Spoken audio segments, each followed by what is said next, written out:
Hello my dear students. Today topic is geometry and magnetic properties of coordination compounds.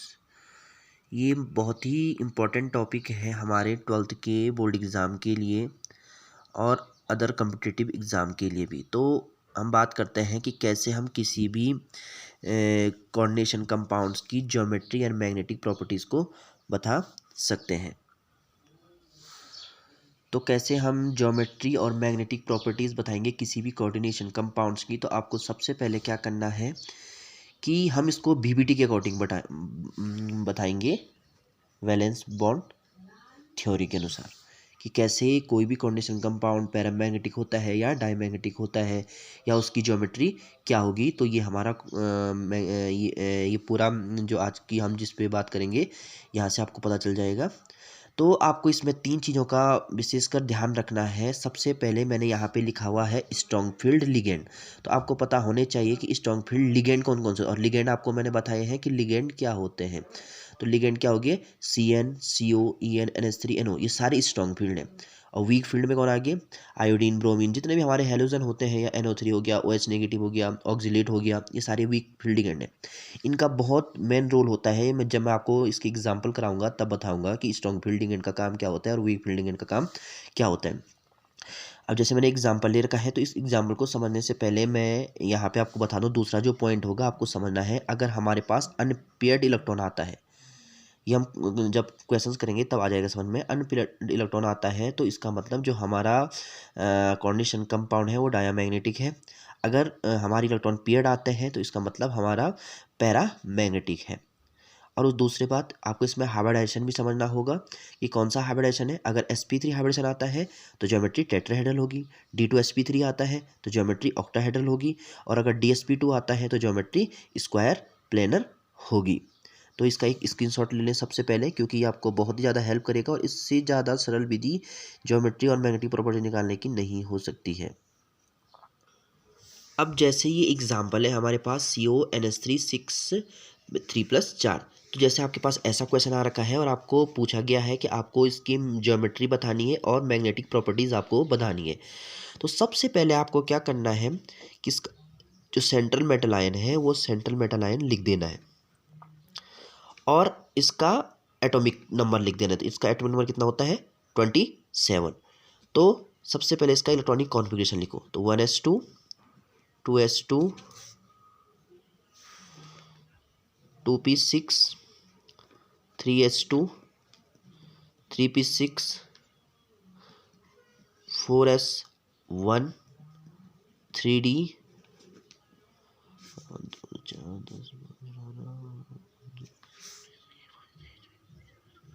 3d8।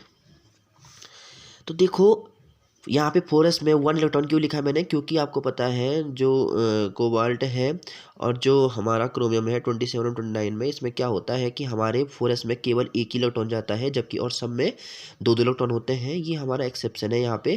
तो यहाँ 4s में कितने electron होते हैं, केवल एक इलेक्ट्रॉन यहाँ पे होता है। तो याद रखना 27 और 29, यानी कोबाल्ट और कॉपर के बीच में ये केस हम देखने को मिलता है हमें। अब क्या करना है कि जो हमारा कोबाल्ट है उसके बाद इसकी ऑक्टेट स्टेट निकाल देनी है। तो इसकी ऑक्टेट स्टेट निकालोगे तो ये हमारी आएगी 3+। तो इसको ऐसे लिख देना है CO3+। CO3+ लिखोगे तो मतलब कोबाल्ट पे 3+ चार्ज है, मतलब इसके 3 इलेक्ट्रॉन को कम करने हैं यहाँ से। जब अगर प्लस में हमारे ऑक्टेट स्टेट आएगी तो 3 इलेक्ट्रॉन कम करने हैं, या जितने भी चार्ज आएगा, अगर माइनस में आएगी तो उतने इलेक्ट्रॉन हमें बढ़ाने हैं। तो हमेशा ये पॉजिटिव में ही ज़्यादातर आती है। तो कितने आ रही है, CO3+। अब 3 आ रही है, तो सबसे पहले याद रखना 4s से आपको एक निकाल देना है। तो 4s 0 एक हमने यहाँ से निकाल दिया, और 2 हमें निकालने होते हैं D से, लास्ट वाला जो होता है वहाँ से निकालने होते हैं। तो 3D से हम 2 निकाल देंगे तो ये हो जाएगा 3D6। अब क्या करना है इसके बाद आपको, जब ये 4s 0 3D6 हो जाएगा, अब क्या कर देना है आपको कि जो कोबाल्ट है तो इसके आपको 3 बॉक्स बना देने हैं ऐसे, एक बॉक्स ऐसे, फिर दूसरा, फिर एक और ऐसा बॉक्स बना देना है। पहले वाले बॉक्स में लिख देना है 3D, दूसरे वाले बॉक्स में लिख देना है 4s, और तीसरे वाले बॉक्स में लिख देना है 4p। अब आपको पता है 3D में कितनी क्लासेस होती हैं? 5, 1 2 3 4, 1 2 3 4 5। एस में कितनी होती है? एक क्लास होती है, 2 इलेक्ट्रॉन आते हैं। पी में कितने होते हैं? 3 क्लासेस होती हैं। आपको ऐसे कर देना है। अब आपको क्या करना है कि 3D आपको देखना है, मैंने 3D लिखा है तो यहाँ 3D में कितना, आपको दूसरा वाला देखना है। जब यहाँ पे आपने ऑक्टेट स्टेट निकाली, ऊपर नहीं देखना है, ये ऊपर वाला रहने देना है। अब यहाँ देखना है 3D में कितने इलेक्ट्रॉन है? 6 इलेक्ट्रॉन है। कब? जब आप ऑक्टेट स्टेट निकाल दोगे उसके बाद जो 3D में इलेक्ट्रॉन आएंगे तो 6 है। हुंड रूल के अनुसार आपको ऐसे देना है, पहले एक इलेक्ट्रॉन, फिर दूसरा, फिर तीसरा, फिर चौथा, फिर पाँचवा, और 5 आगे, फिर शुरुआत यहीं से करनी है, छठवा। 3D में कितने आगे? 6 इलेक्ट्रॉन आगे। 4s में कितने हैं? देखो 0 है, तो हम यहाँ 0 लिख देंगे। 4p में कितने हैं? 0 है। 4p, हाँ इसके बाद आना था तो 4p में भी 0 है, तो 4p 0। अब क्या कर देना है आपको? अब यहाँ पे काम आता है हमारा स्ट्रॉन्ग लिगेंड का। तो फिर आपको क्या कर देना है, ये 3 बॉक्स फिर बना देने हैं। बस यही आप सीक्वेंस अगर यूज करोगे तो आप किसी की भी मैग्नेटिक प्रॉपर्टीज और 1 2 3 4 5 6। अब क्या देखना है आपको कि आपका लिगेंड कैसा है। तो मैंने शुरू में आपको लिगेंड डिवाइड कर रखे हैं कि स्ट्रॉन्ग लिगेंड कौन सा है, वीक लिगेंड कौन सा है। तो आपको देखना है कि जो लिगेंड है हमारा, वो लिगेंड कैसा है? NH3 है। NH3 एक स्ट्रॉन्ग लिगेंड होता है, और ये स्ट्रॉन्ग लिगेंड है तो याद रखना, जो स्ट्रॉन्ग लिगेंड होते हैं, याद रखना, मैं यहाँ पे लिख दे रहा हूँ, यही सबसे इंपॉर्टेंट टॉपिक है। जो स्ट्रॉन्ग लिगेंड होंगे, मैंने आपको टेबल बना रखी है, उस टेबल को देख लेना। जो स्ट्रॉन्ग लिगेंड होते हैं वो इन जो यहाँ अंदर बॉक्स में जो इलेक्ट्रॉन है, इन इलेक्ट्रॉनों की पेयरिंग करा लेते हैं। बस ये पॉइंट याद रख देना कि जो स्ट्रॉन्ग लिगेंड होते हैं वो इन इलेक्ट्रॉनों की पेयरिंग करा देते हैं, और जो वीक लिगेंड होते हैं वो नहीं करा पाते। जो वीक लिगेंड होते हैं वो नो पेयरिंग ऑफ इलेक्ट्रॉन। बस यही पॉइंट आपको समझना है कि जो हमारे वीक लिगेंड होंगे वो पेयरिंग नहीं कराते हैं, जो स्ट्रॉन्ग लिगेंड होते हैं वो पेयरिंग कराते हैं। अब NH3 कैसा है? स्ट्रॉन्ग है, तो ये क्या कराएगा? पेयरिंग। अब जो ये इलेक्ट्रॉन है, मतलब ये सारे इलेक्ट्रॉन क्या हो जाएंगे? एक पेयर में आ जाएंगे। हाँ, अगर ये हमारा वीक होता तो पेयर कभी नहीं होता, पर ये क्या है? स्ट्रॉन्ग है, तो क्या हो जाएगा? पेयर हो जाएगी। तो ये सारे पेयर हो जाएंगे। आपको फिर वही 3 बॉक्स बनाने हैं।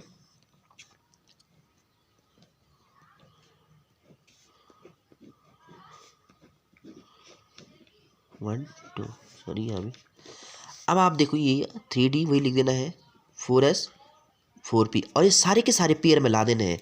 तो मतलब पेयर आ जाएंगे 2 2 6 इलेक्ट्रॉन देते पेयर आगे, 2 बॉक्स खाली रह जाएंगे जब पेयर में आ जाएंगे, फिर s फिर p।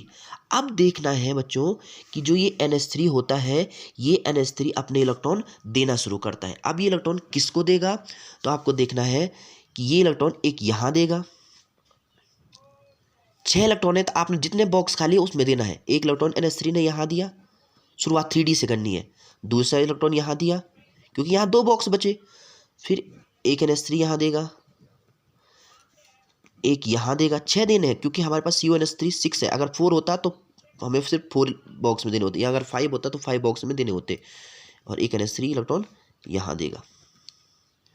इनको आपको क्या कर देना है, ऐसे डॉट डॉट लाइन से ही बता सकते हो आप कि इस इलेक्ट्रॉन ने अपने इलेक्ट्रॉन यहाँ दिए हुए हैं। अब किस किस में दिए हैं? देखो D में दिए हुए हैं। D के कितने क्लासेस में दिए हुए हैं? D के 2 क्लास, देखो ना, एक बॉक्स ये है, एक वो है, तो D के 2 में दिए हैं, D2। फिर S में एक ही S है तो D2S। और P के कितने दिए? फिर P में दिए हैं, तो P के कितने में दिए हैं? 3 में, तो D2sp3। तो जिसका हाइब्रिडाइजेशन D2sp3 होगा, मतलब इसकी जो ज्योमेट्री होगी, तो बस आ गया हमारा आंसर, ज्योमेट्री। तो ज्योमेट्री क्या हो जाएगी इसकी?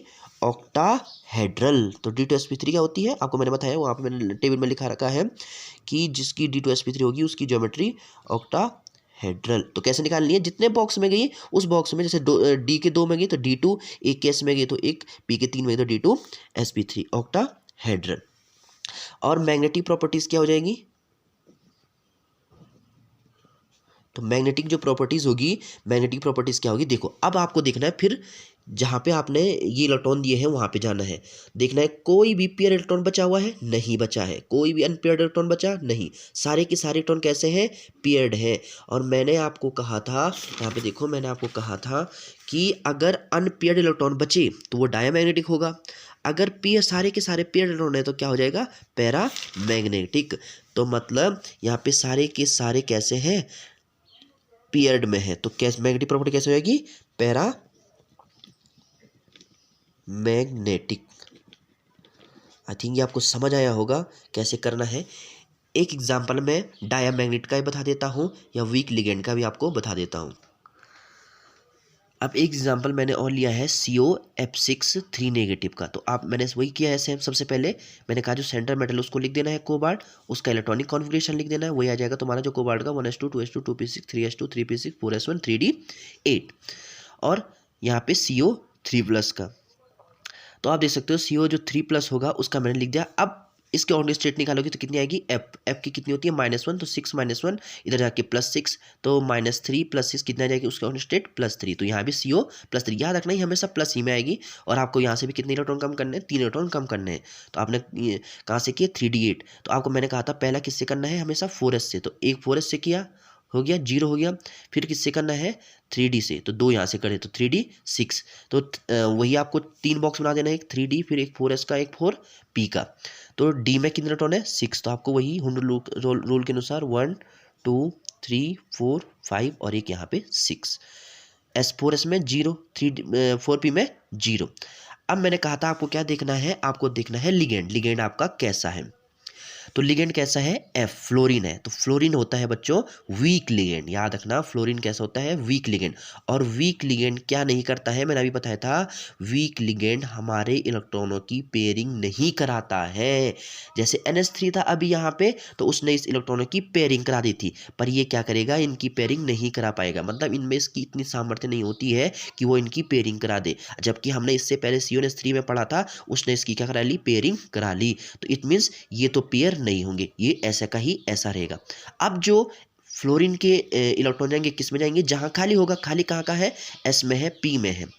तो S में तो कितने इलेक्ट्रॉन जा सकते, एक फ्लोरीन यहां गया, 3 फ्लोरीन यहां गए,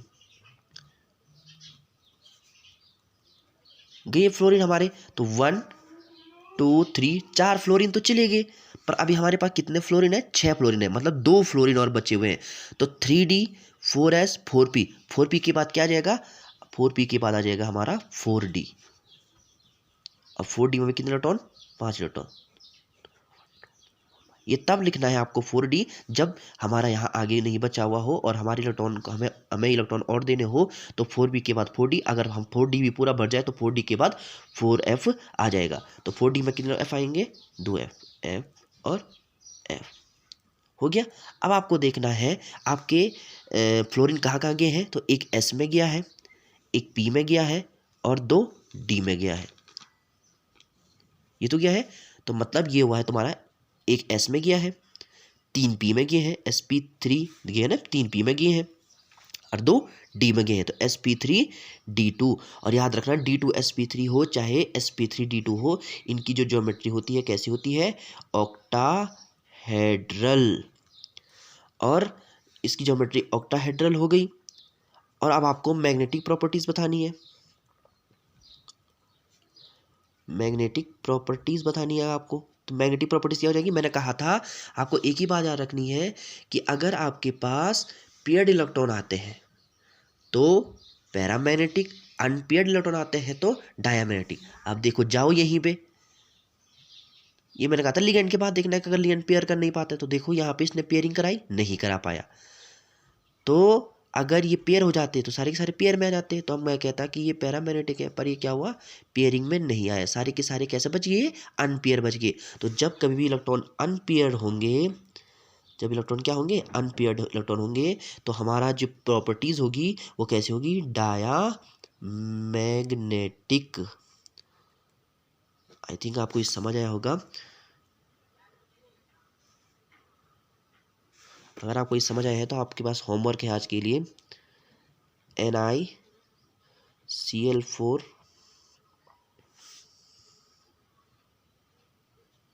तो आप लोग इसको कर सकते हो NiCl4-2।